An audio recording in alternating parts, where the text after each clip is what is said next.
Hello everyone, welcome to KV teachers guild. So बच्चों, अभी हम शुरू करेंगे 5वीं कक्षा हिंदी का पाठ 4, जिसका नाम है सांकेन। सांकेन अरुणाचल प्रदेश में नए साल के उपलक्ष्य में मनाया जाने वाला एक त्यौहार है, जिसे अप्रैल के महीने में मनाया जाता है और ये त्यौहार 3 दिनों तक चलता है। ऐसा माना जाता है कि सांकेन के बाद ही अरुणाचल प्रदेश में नए साल की शुरुआत होती है। कई जगहों पर इसे पोई सांकेन के नाम से भी जानते हैं। तो इस पार्ट में हम सांकेन के त्यौहार के बारे में और अधिक जानेंगे। इसे क्यों मनाते हैं, कैसे मनाते हैं। चलिए पाठ की शुरुआत करते हैं। अरुणाचल प्रदेश में चौखाम के मंडल कार्यालय में वल्लरी के पिताजी एक अधिकारी है। तो अरुणाचल प्रदेश में एक मंडल है चौखाम। पहले हम समझते हैं कि मंडल क्या होता है। किसी भी प्रदेश में बहुत सारे गांवों को मिलकर एक मंडल बनता है। 10-12 गांव होंगे, उन सभी गांवों को मिलाकर उन सभी गांवों का एक मंडल होगा। मंडल या फिर कई जगहों पर इसको तहसील भी कहते हैं। फिर कई मंडल या तहसील मिलकर एक जिला बनाते हैं और कई सारे जिले मिलकर बनाते हैं एक प्रदेश। ठीक है, मतलब प्रदेश को कई सारे जिलों में बांटा गया होता है। एक जिले को कई सारे मंडलों में बांटते हैं और फिर एक मंडल के अंदर बहुत सारे गांव आते हैं। तो अरुणाचल प्रदेश में एक नामसाई नाम का जिला है, जिसमें एक मंडल है जिसका नाम है चौखाम। और उस चौखाम मंडल के कार्यालय में, कार्यालय मतलब उसके ऑफिस में काम करते हैं वल्लरी के पिताजी, जो कि वहाँ पर एक अधिकारी, एक ऑफिसर है। ओके, अरुणाचल प्रदेश में एक मंडल है चौखाम मंडल, उसके ऑफिस में, उसके कार्यालय में वल्लरी के पिताजी एक अधिकारी है। इस बार उन्होंने दिल्ली से अपने परिवार को भी अपने पास बुला लिया है। अब जो वल्लरी का परिवार है वो दिल्ली में रहता है, लेकिन पिताजी क्योंकि नौकरी करते हैं चौखाम में, तो उन्होंने अपने परिवार को दिल्ली से इस बार चौखाम बुलाया है। कहाँ दिल्ली की भीड़ भरी सड़कें, हॉर्न बजाती हुई कारें और बसें, आदमियों की लंबी लंबी कतारें, और कहाँ चौखाम का खुला और शांत वातावरण। तो दिल्ली में क्योंकि पॉपुलेशन बहुत है, बहुत सारे लोग रहते हैं, तो आपको वहाँ पर सड़कें हमेशा भीड़ से भरी हुई मिलेगी। चारों तरफ कारों के, बसों के हॉर्न सुनाई देंगे, आदमियों की लंबी लंबी कतारें मिलेंगी। लेकिन इसके बिल्कुल ऑपोजिट है चौखाम का वातावरण, जो बिल्कुल खुला है। दूर दूर तक बहुत कम वहाँ पर लोग दिखाई देते हैं। खुली जगह है और बहुत ही शांत वातावरण है। जिधर देखो हरियाली ही हरियाली और फूल ही फूल। चौखाम में आप जहाँ पे देखोगे आपको पेड़ नज़र आएंगे, हरियाली नज़र आएगी और बहुत से फूल खिले होंगे। यहाँ के लोगों के मुखों पर सदैव मुस्कान बनी रहती है। अब दिल्ली जैसे शहर में रहोगे, हॉर्न सुनाई दे रहे हैं, हर जगह लंबी कतारों में आपको खड़ा होना पड़ता है, जहाँ देखोगे भीड़ दिखाई देगी, तो आप भी परेशान हो जाओगे। और दूसरी जगह पर आप जाते हैं, चारों तरफ हरियाली है, दूर दूर तक खुला आसमान है, शांत वातावरण है, फूल दिखेंगे, तो आपका भी मन प्रसन्न रहेगा। इसीलिए अरुणाचल प्रदेश के चौखाम में लोगों के चेहरे पर हमेशा एक स्माइल रहती है, एक मुस्कान दिखाई देती है। एक दिन वल्लरी को उसके मित्र चाउतान ने अपने घर बुलाया। तो एक दिन वल्लरी का एक दोस्त था वहाँ पर, उसका नाम है चाउतान। वो वल्लरी को अपने घर बुलाता है। वल्लरी अपने पिताजी के साथ चाउतान के घर गई। वल्लरी चाउतान के घर जाती है अपने पिताजी के साथ। उस समय चाउतान के पिताजी घर की सफाई कर रहे थे। जब वो दोनों गए तो चाउतान के पिताजी क्या कर रहे थे? वो घर को साफ कर रहे थे।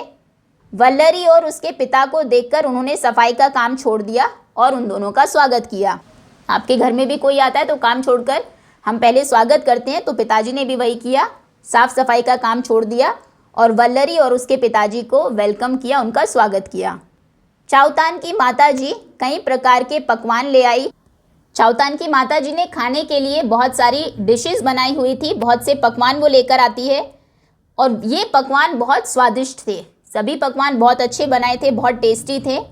वल्लरी और उसके पिताजी पकवान खाने लगे। तभी वल्लरी ने देखा सड़क पर एक शोभा यात्रा निकल रही है। तो जब वो पकवान खा रहे थे, वो देखते हैं बाहर सड़क पर, जैसा आप देख रहे हैं, वहाँ से एक शोभा यात्रा जा रही है। शोभा यात्रा में क्या होता है, ये किसी भी विशेष त्योहार पर, पर्व पर किसी एक धर्म के लोग सज धज के निकालते हैं एक यात्रा, जिसमें बहुत सारे लोग होते हैं, झांकियाँ होती है, वो नाचते गाते हुए चलते हैं, सभी झांकियाँ सजी हुई होती है, लोग इनको देखने आते हैं। ये एक तरह से वो लोग अपनी श्रद्धा प्रकट करते हैं। तो ऐसी एक शोभा यात्रा वहाँ बाहर से निकल रही थी। शोभा यात्रा में बहुत से लोग थे, बहुत से लोग उस शोभा यात्रा का हिस्सा थे। कुछ लोगों के कंधों पर पालकियाँ थी, कुछ लोगों के कंधों पर, जैसे आप देखेंगे ये एक पालकी है, बीच में गौतम बुद्ध की एक मूर्ति भी रखी है। इन पालकियों में बड़ी बड़ी और सुंदर सुंदर मूर्तियां रखी थी। सभी पालकियों में कुछ बहुत सुंदर और बड़ी बड़ी मूर्तियां भी थी। शोभा यात्रा में सब लोग नाचते गाते हुए जा रहे थे, लोगों में बहुत उत्साह था। शोभा यात्रा में सब लोग नाच रहे थे, गा रहे थे और सब लोग बहुत खुश थे, जोश से भरे हुए थे, सभी बहुत उत्साहित थे। वल्लरी ने चाउतान से पूछा, ये लोग कहाँ जा रहे हैं? बहुत प्रसन्न दिख रहे हैं। तो अभी वल्लरी पूछती है, ये सभी लोग इतने खुश हैं, ये जा कहाँ रहे हैं इस शोभा यात्रा को लेकर?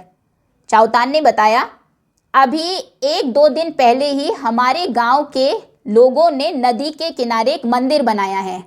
2-3 दिन पहले जो वहाँ से एक नदी बहती है, उसके किनारे पर लोगों ने एक मंदिर बनाया और ये लोग बौद्ध विहार से भगवान बुद्ध और उनके शिष्यों की मूर्तियां लाए हैं और इन्हें मंदिर ले जा रहे हैं।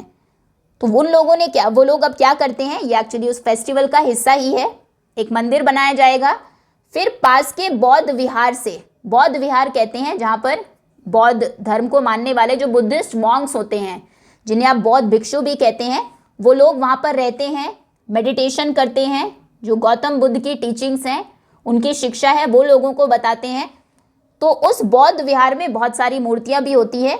वो वहाँ से भगवान बुद्ध और जो भगवान बुद्ध के शिष्य रहे हैं, उनकी मूर्तियां लेकर कहाँ जाते हैं? उस बनाए गए मंदिर तक लेकर जाते हैं। ये मूर्तियां 3 दिन तक उस मंदिर में रखी रहेंगी। जैसा हमने पहले भी डिस्कस किया था, सांकेन 3 दिनों तक मनाया जाता है। 3 दिनों तक वो मूर्तियां उस मंदिर में जो बनाया है लोगों ने, वहाँ पर रहेंगी। गांव के लोग इन मूर्तियों पर प्रतिदिन जल चढ़ाएंगे और इनकी पूजा करेंगे। उन 3 दिनों में सभी गांव के लोग जाएंगे, उन पर मूर्तियों पर जल चढ़ाएंगे, उनकी पूजा करेंगे। क्या हम लोग भी शोभा यात्रा में सम्मिलित हो सकते हैं? वल्लरी के पिताजी ने पूछा।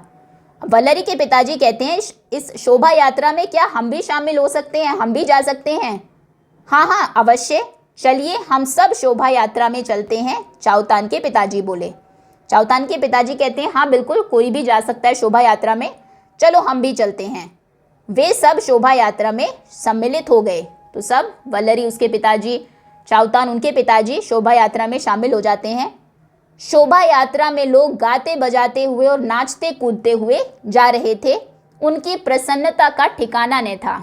जैसे आप भी किसी ऐसे फेस्टिवल में या पर्व में जाते हैं जहाँ पर सब लोग नाच रहे हो, गा रहे हो, खुश हो, तो आप लोग भी, आपकी भी खुशी का, प्रसन्नता का ठिकाना नहीं रहता। बिल्कुल वैसे ही वो लोग थे। बहुत सारे लोग पालकियों में मूर्तियों को लेकर जा रहे हैं, बाकी लोग नाच रहे हैं, गा रहे हैं, कूद रहे हैं और सभी बहुत खुश हैं। थोड़ी देर में शोभा यात्रा मंदिर के पास पहुंची। थोड़ी देर में शोभा यात्रा में जो लोग थे, चलते चलते कहाँ तक पहुंच जाते हैं? जो नदी के किनारे मंदिर उन्होंने बनाया था, वहाँ पहुँच जाते हैं। मंदिर की जालीदार दीवारें बाँस और बाँस की खपच्चियों से बनी थी। खपच्ची हम बोलते हैं बाँस को चीरकर बहुत पतले और लंबे उसके टुकड़े बनाए जाते हैं। तो मंदिर की जो दीवारें थी वो जालीदार थी, मतलब बाहर से अंदर और अंदर से आप बाहर का देख सकते हैं। वो किसकी बनी हुई थी दीवारें? ये कोई सीमेंट या ईंट का मंदिर नहीं था। ये मंदिर बना था बाँस या फिर बाँस को चीरकर जो उसकी खपच्ची निकाली गई थी, उनसे ये मंदिर बना हुआ था। बीच बीच में पेड़ों की हरी भरी टहनियाँ लगाई गई थी और खोस खोस कर उन पर रंग बिरंगे फूल सजा दिए गए थे। बीच में कहीं पर, वैसे बाँस की बनी है, बीच में हरे भरे पेड़ों की टहनियाँ लगा दी गई है और फिर खोस खोस कर, खोसना मतलब होता है ज़बरदस्ती ठूसना, कहीं पर जगह नहीं है फिर भी आप ज़बरदस्ती कोई चीज़ डाल देते हैं, तो उस तरह से वहाँ पर बहुत से रंग बिरंगे फूल भी उन लोगों ने मंदिर की दीवारों पर खोस रखे थे। इतना सादा और सुंदर मंदिर वल्लरी ने कभी नहीं देखा था। और वो मंदिर इतना सुंदर लग रहा था, सादा तो था ही, ऐसा मंदिर वल्लरी ने इससे पहले कभी नहीं देखा। देखते देखते भीड़ मंदिर के द्वार पर एकत्रित हो गई। धीरे धीरे क्या हुआ, सभी लोग मंदिर के दरवाजे पर चले गए और वहां पर एकत्रित यानी कि इकट्ठा हो गए। बौद्ध भिक्षुओं ने मंत्र पढ़ते हुए इन मूर्तियों को पालकी से उतारा और इन्हें मंदिर में रख दिया। अब वे इन मूर्तियों की पूजा करने लगे और इन पर जल चढ़ाने लगे। उस जो शोभा यात्रा जा रही थी उसमें कुछ बौद्ध भिक्षु भी थे जो बुद्धिस्ट मॉन्क्स होते हैं। उन्होंने कुछ मंत्र पढ़े। मंत्र पढ़ने के बाद मूर्तियों को पालकी से उतारा, फिर मंदिर के अंदर उनको रख दिया। फिर वो मूर्तियों पर जल चढ़ा रहे थे, उनकी पूजा कर रहे थे। हंसी खुशी के इस वातावरण में वल्लरी ने देखा कि लोग एक दूसरे पर बाल्टियां भर भर कर पानी डाल रहे हैं, जैसा नीचे भी आप देख रहे हैं। सांकेन एक्चुअली में इसको इसे जल महोत्सव भी कहते हैं, क्योंकि ये इसकी एक बड़ी ही इम्पॉर्टेंट परंपरा है। जैसे होली के टाइम पर आप गुलाल लगाते हैं या फिर पानी से होली खेलते हैं, बिल्कुल वैसे ही सांकेन में भी लोग एक दूसरे पर पानी डालते हैं, एक दूसरे के चेहरों पर चावल का आटा भी लगाते हैं। ठीक है, इस तरह से इसको मनाया जाता है। पहले पालकी निकाली जाती है, एक मंदिर बनाया जाता है बांस की खपच्चियों का। फिर मूर्तियों को जो बौद्ध विहार होते हैं वहाँ से लाया जाता है, उन मंदिरों में स्थापित किया जाता है। और जब ये कार्यक्रम चलता है तो सभी जो बाकी के लोग हैं वो एक दूसरे के ऊपर पानी डालकर एक दूसरे के चेहरों पर चावल का आटा लगाकर खेलते हैं।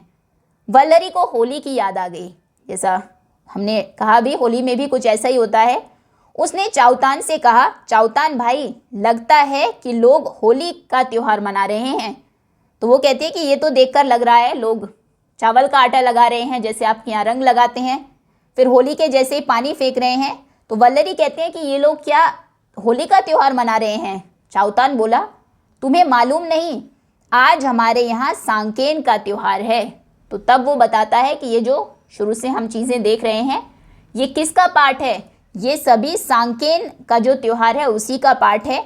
आज से हमारा नया वर्ष आरंभ होता है। जैसे हमने कहा, ये एक तरह से नए वर्ष की शुरुआत के उपलक्ष्य में मनाया जाता है और इसी के बाद से अरुणाचल प्रदेश में नए साल की शुरुआत मानी जाती है, क्योंकि वसंत ऋतु भी इसी के बाद प्रारंभ होती है। एक तरह से ये एक नई और अच्छी शुरुआत का प्रतीक है। वल्लरी ने बताया, हमारे यहाँ भी होली से ही नया वर्ष आरंभ होता है। अब देखिए इसका क्या मतलब है, आपको पता होना चाहिए। हिंदू कैलेंडर के अकॉर्डिंग पहला जो महीना होता है वो होता है चैत्र का, और होली मनाई जाती है फाल्गुन मास की पूर्णिमा को। फाल्गुन महीने की मास की पूर्णिमा को हम मनाते हैं होली, और उसी के अगले दिन से शुरू हो जाता है चैत्र महीना, जो कि हिंदी कैलेंडर के अकॉर्डिंग पहला महीना है। जैसे 1 तारीख को आप नया साल मनाते हैं जनवरी की शुरुआत में, जैसे 31 दिसंबर होता है वो आपकी न्यू ईयर ईव होती है और नेक्स्ट डे नए साल की शुरुआत हो जाती है। बिल्कुल वैसे ही हिंदुओं में फाल्गुन मास की पूर्णिमा वो साल का आखिरी दिन होता है जिस दिन होली मनाई जाती है, और होली के अगले दिन से ही नया साल शुरू हो जाता है। तो वल्लरी भी कहती है कि हमारे यहाँ भी जो होली मनाते हैं उसी से ही नया साल शुरू होता है। होली के दिन हम लोग भी एक दूसरे के ऊपर रंगीन पानी फेंकते हैं। होली में कलरफुल पानी से आप खेलते हैं, मुंह पर गुलाल लगाते हैं। होली के दूसरे दिन लोग एक दूसरे से मिलने जाते हैं। उस दिन लोग घरों में कई प्रकार की मिठाइयाँ और नमकीन बनाते हैं और अतिथियों का, जो घर में मेहमान आए हैं, उनका स्वागत करते हैं। चाउतान ने बताया, आज शाम को हम लोग भी अपने ताऊ जी के यहाँ जाएंगे। हमारी ताई जी ने भी विभिन्न प्रकार के पकवान बनाए होंगे। हम उन्हें प्रणाम करेंगे, वे हमें आशीर्वाद देंगे। कल मेरी बुआ जी और मेरे फूफा जी भी हमारे यहाँ आएंगे। मतलब सांकेन में भी ऐसा ही होता है, लोग एक दूसरे के घर जाते हैं, नए पकवान बनाए जाते हैं, अतिथियों का स्वागत करते हैं। कुछ कुछ होली के जैसे ही उसके रिचुअल्स हैं। इतने में किसी ने वल्लरी और उसके पिताजी पर 1 बाल्टी पानी डाल दिया। वे भीग गए। फिर तो लोग बहुत देर तक एक दूसरे पर पानी डालते रहे और सांकेन मनाते रहे। जब वो बात ही कर रहे थे, क्योंकि सभी लोग पानी डाल रहे थे, तो किसी ने वल्लरी और उसके पिताजी के ऊपर भी 1 बाल्टी पानी डाल दिया। फिर वो भी खेलने लगे, एक दूसरे के ऊपर पानी डालने लगे और सांकेन मनाने लगे। 3 दिन तक इसी तरह सांकेन मनाया जाता है, चाउतान ने बताया। तीसरे दिन बौद्ध भिक्षु इन मूर्तियों को पुनः पालकियों में रखकर बौद्ध विहार ले जाएंगे। वहां वे मंत्र पढ़ पढ़कर इन मूर्तियों को इनके स्थान पर रख देंगे। अब जब पहले दिन मूर्तियां लाई गई थी बौद्ध विहार से उस मंदिर तक, 3 दिन तक वहां उनकी पूजा होगी, रोज उन पर जल चढ़ाया जाएगा। उसके बाद 3 दिनों के बाद वो बौद्ध भिक्षु बिल्कुल वैसे ही उनको पालकियों में बैठाकर, पालकियों में रखकर बौद्ध विहार वापस ले जाएंगे। जहाँ पर बौद्ध भिक्षु रहते हैं उसे बौद्ध विहार कहते हैं, उनके रहने की जगह। वहाँ पर वो फिर से मंत्र पढ़ेंगे और उन मूर्तियों को जो उनकी जगह है वहाँ पर रख देंगे। चाउतान के पिताजी ने बताया, गांव के लोग फिर बौद्ध विहार जाएंगे और भिक्षुओं को बार बार दंडवत प्रणाम करेंगे। दंडवत प्रणाम में क्या होता है, लोग पूरी तरह से आप जमीन पर लेट जाते हैं, हाथ और पाँव को बिल्कुल सीधा कर लेते हैं और फिर प्रणाम करते हैं, क्योंकि इसमें शरीर बिल्कुल एक दंड मतलब होता है लाठी के जैसा बिल्कुल सीधा हो जाता है, इसीलिए इसे हम दंडवत प्रणाम कहते हैं। ये जब हम पूरी श्रद्धा दिखाते हैं किसी के प्रति तब इस तरह का प्रणाम करते हैं।